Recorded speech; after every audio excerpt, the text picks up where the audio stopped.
Hi అండి, welcome to Nishi channel. ఈరోజు మన వీడియోలో సమ్మర్ స్పెషల్గా కర్బూజా జ్యూస్ని హెల్తీగా ఎలా చేసుకోవాలో చూపించబోతున్నాను.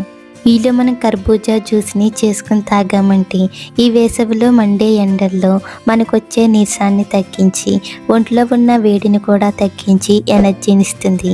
అలాగే ఈ జ్యూస్ని చాలా సింపుల్గా క్విక్గా కూడా చేసుకోవచ్చు. మరి ఆలస్యం చేయకుండా చల్లగా కర్బూజా జ్యూస్ని హెల్తీగా ఎలా చేసుకోవాలో చూద్దాం. ముందుగా ఇక్కడ నేను జ్యూస్ చేయడానికి ఒక కర్బూజా పండుని అయితే తీసుకున్నాను.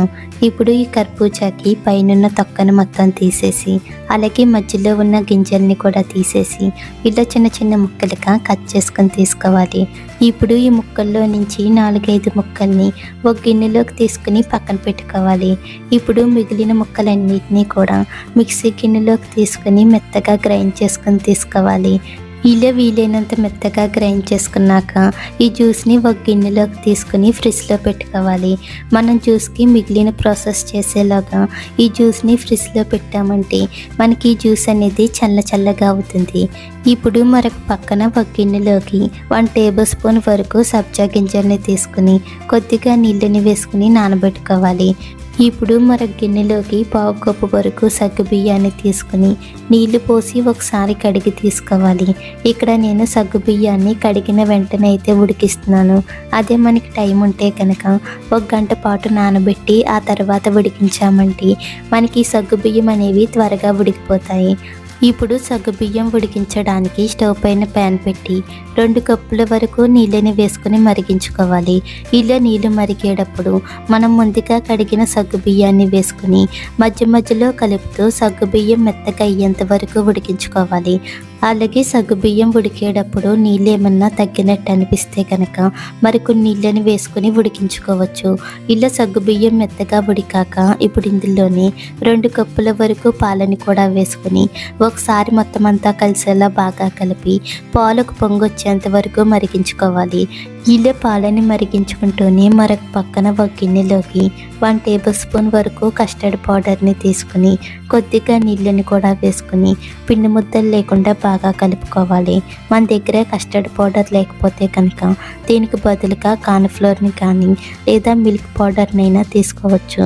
నీళ్ళు పిండి ముద్దలు లేకుండా బాగా కలిపాక ఈ కస్టర్డ్ నీళ్ళని రెడీగా పక్కన పెట్టుకుని ఇప్పుడు స్టవ్ పైన ఉన్న పాలు ఇలా ఒక పొంగొచ్చి మరిగేటప్పుడు మంటను లో ఫ్లేమ్లో పెట్టి మనం ముందుగా కలుపుకున్న కస్టర్డ్ నీళ్ళని తీసుకుని మరొకసారి కలిపి పాలల్లో వేసుకోవాలి.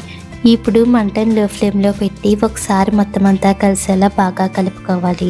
మనం వెంటనే కలపలేదంటే ఈ కస్టర్డ్ నీళ్ళు ముద్దలా కడుతుంది.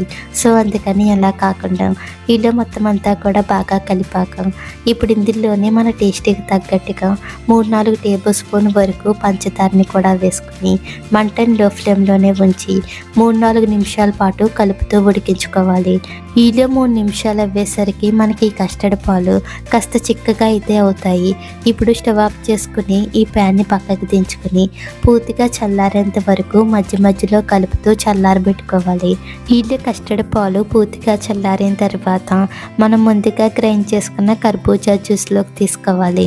ఇప్పుడు ఇందులోనే మనం ముందుగా నానబెట్టుకున్న సబ్జా గింజల్ని కూడా వేసుకుని అలాగే మనం ముందే కర్బూజా ముక్కల్ని కట్ చేసేటప్పుడు 4-5 ముక్కల్ని పక్కన పెట్టుకున్నాం కదా, ఆ ముక్కల్ని ఇలా చిన్న ముక్కలుగా కట్ చేసుకుని వేసుకోవాలి.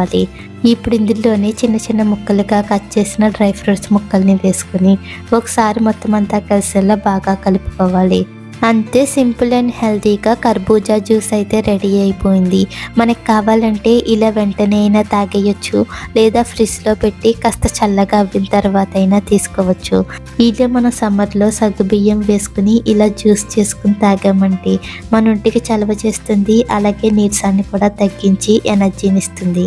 మీరు కూడా ఒకసారి ఇలా చేసి చూడండి. మరిన్ని టేస్టీ రెసిపీస్ కోసం మా నిషి ఛానల్ని లైక్ చేయండి, షేర్ చేయండి, సబ్స్క్రైబ్ చేసి పక్కనే ఉన్న బెల్ బటన్ని క్లిక్ చేయండి. Thank you for watching.